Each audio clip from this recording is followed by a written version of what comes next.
بسم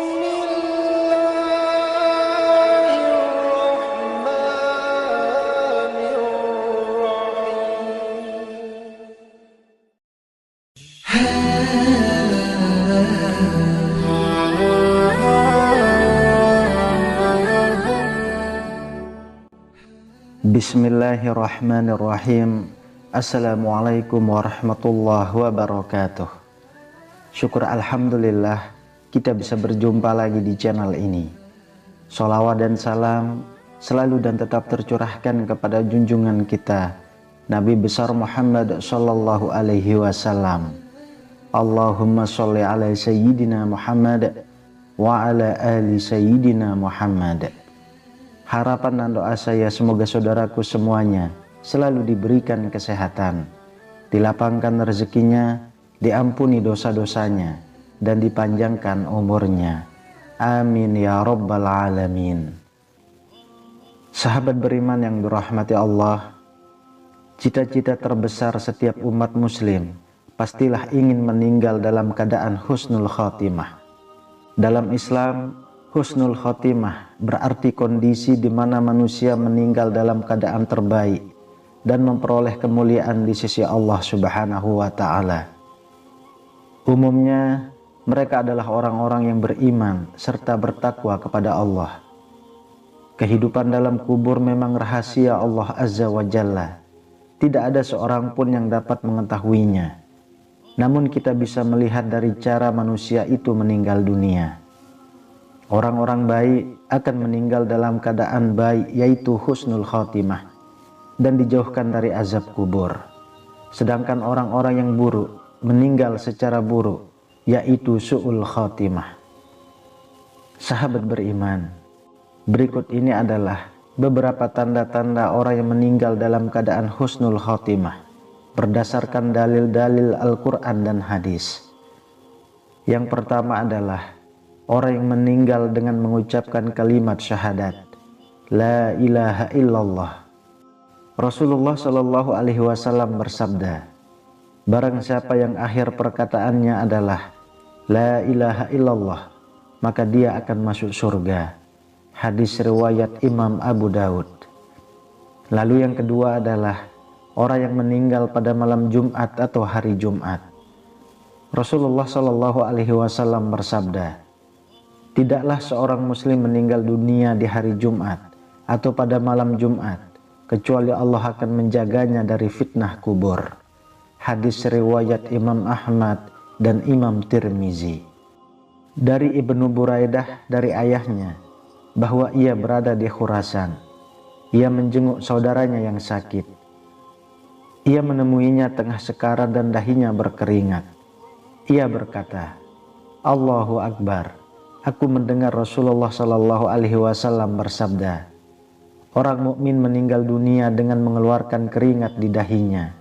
Hadis riwayat Imam Ahmad. Lalu yang keempat adalah orang yang meninggal dalam keadaan sakit perut, gangguan lambung, ginjal, usus, dan sebagainya yang ada di sekitaran perut. Rasulullah Shallallahu Alaihi Wasallam bersabda, barang siapa yang mati karena sakit perut, maka dia adalah syahid. Hadis riwayat Imam Muslim. Yang kelima adalah wanita yang meninggal saat melahirkan bayinya. Rasulullah Shallallahu Alaihi Wasallam bersabda, terbunuhnya seorang muslim terhitung syahid. Kematian karena wabah ta'un terhitung syahid. Kematian karena sakit perut terhitung syahid. Kematian karena tenggelam terhitung syahid. Dan seorang wanita yang mati karena melahirkan anaknya terhitung syahid. Hadis riwayat Imam Ahmad. Yang keenam, orang yang meninggal karena wabah penyakit ta'un.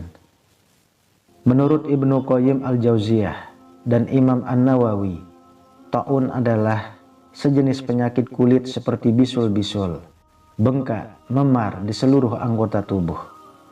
Rasulullah Shallallahu Alaihi Wasallam bersabda, siapa yang mati karena wabah penyakit ta'un, dia syahid. Hadis riwayat Imam Muslim. Yang ketujuh adalah orang yang meninggal karena mempertahankan hartanya. Harta di sini dapat diartikan sebagai benda seperti uang, emas, rumah dan sejenisnya, atau juga bisa kehormatan diri. Dari Abu Hurairah radhiyallahu anhu meriwayatkan, datang seorang laki-laki kepada Rasulullah Shallallahu alaihi wasallam dan bertanya, "Wahai Rasulullah, bagaimana kalau ada seseorang yang hendak mengambil hartaku?" Beliau bersabda, "Jangan kau berikan hartamu." "Bagaimana kalau ia melawanku?" Beliau bersabda, "Lawanlah dia." "Bagaimana kalau dia membunuhku?" Beliau bersabda, "Engkau syahid." "Bagaimana kalau aku membunuhnya?" Beliau bersabda, "Dia ada di neraka." Hadis riwayat Imam Muslim. Yang kedelapan adalah orang yang meninggal karena mempertahankan keluarganya.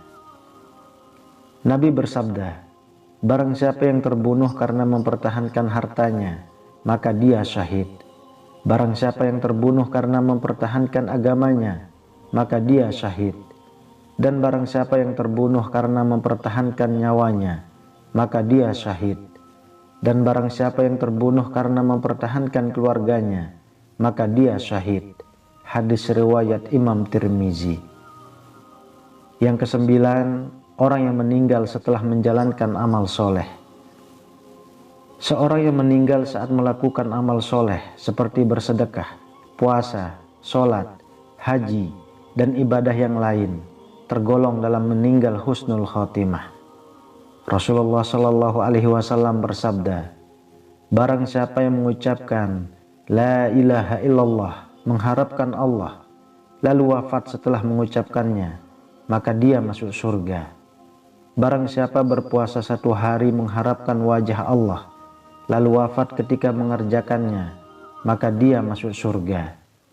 Barang siapa yang bersedekah dengan 1 sedekah, mengharapkan wajah Allah, lalu wafat ketika mengerjakannya, maka dia masuk surga. Lalu yang ke-10 adalah orang yang meninggal dengan pujian. Anas bin Malik radhiyallahu anhu menceritakan, suatu ketika para sahabat melihat sebuah jenazah yang diangkat menuju pemakamannya. Mereka pun memuji jenazah ini. Kemudian Rasulullah Shallallahu alaihi wasallam bersabda, wajib, wajib, wajib. Tidak berselang lama, lewatlah jenazah yang lain. Kemudian para sahabat langsung mencelanya. Dan Rasulullah Shallallahu alaihi wasallam bersabda, wajib, wajib, wajib. Umar pun bertanya, apanya yang wajib ya Rasulullah? Lalu Rasulullah menjawab, jenazah yang pertama kalian puji dengan kebaikan, maka dia berhak mendapatkan surga. Jenazah yang kedua kalian cela, maka dia berhak mendapatkan neraka. Kalian adalah saksi Allah di muka bumi. Hadis riwayat Imam Bukhari dan Imam Muslim. Yang ke-11 adalah orang yang meninggal di medan perang dengan niat membela agama Islam, jihad fi sabilillah. Allah Subhanahu wa taala berfirman, orang-orang yang telah terbunuh sebagai syuhada dalam perang fi sabilillah, janganlah dikira mereka mati sebagaimana anggapan orang-orang munafik, tetapi mereka masih hidup di sisi Allah, mendapat rezeki dan nikmat yang berlimpah. Quran Surah Ali Imran ayat 169. Yang ke-12 adalah orang yang meninggal karena terbakar api. Dari Jabir bin Atid radhiyallahu anhu, Rasulullah Shallallahu alaihi wasallam bersabda, selain yang terbunuh di jalan Allah mati syahid ada 7. Mati karena ta'un syahid, mati karena tenggelam syahid, mati karena sakit tulang rusuk syahid, mati karena sakit perut syahid, mati karena terbakar syahid, mati karena tertimpa benda keras syahid, wanita yang mati karena melahirkan syahid. Hadis riwayat Imam Abu Daud. Yang ke-13 adalah orang yang meninggal karena tenggelam. Dari Abu Hurairah radhiyallahu anhu meriwayatkan bahwa Rasulullah Shallallahu alaihi wasallam bersabda, orang yang mati syahid itu ada 5. Orang yang meninggal karena penyakit ta'un, sakit perut, tenggelam, orang yang kejatuhan bangunan atau tebing dan meninggal di jalan Allah. Hadis riwayat Imam Bukhari. Lalu yang ke-14 adalah orang yang meninggal sebab kejatuhan bangunan atau jatuh dari tebing. Dari Abu Hurairah radhiyallahu anhu meriwayatkan bahwa Rasulullah shallallahu alaihi wasallam bersabda, orang yang mati syahid itu ada 5. Orang yang meninggal karena penyakit taun, sakit perut, tenggelam, orang yang kejatuhan bangunan atau tebing, dan meninggal di jalan Allah. Hadis riwayat Imam Bukhari. Kemudian yang ke-15 adalah orang yang meninggal dengan wajah tanpa ketakutan. Orang-orang mukmin yang gemar melakukan amal soleh semasa hidupnya, maka mereka tidak akan takut menghadapi kematian. Sebaliknya, mereka justru berharap akan kematian agar segera bertemu dengan Rabb semesta alam. Umumnya, orang-orang tersebut akan meninggal dengan wajah berseri-seri. Dari Anas bin Malik radhiyallahu anhu bahwa Nabi Shallallahu alaihi wasallam bersabda, barang siapa yang senang bertemu dengan Allah, maka Allah senang bertemu dengannya. Dan barang siapa yang tidak senang bertemu dengan Allah, maka Allah tidak senang bertemu dengannya. Sahabat beriman yang dirahmati Allah, itulah 15 ciri-ciri orang meninggal dalam keadaan husnul khatimah. Semoga kita semua kelak meninggal dalam keadaan yang baik, yaitu meninggal dalam keadaan husnul khatimah. Amin ya rabbal alamin. Wallahu a'lam bishawab. Demikian yang bisa saya bagikan. Semoga bermanfaat untuk kita semua. Assalamualaikum warahmatullahi wabarakatuh.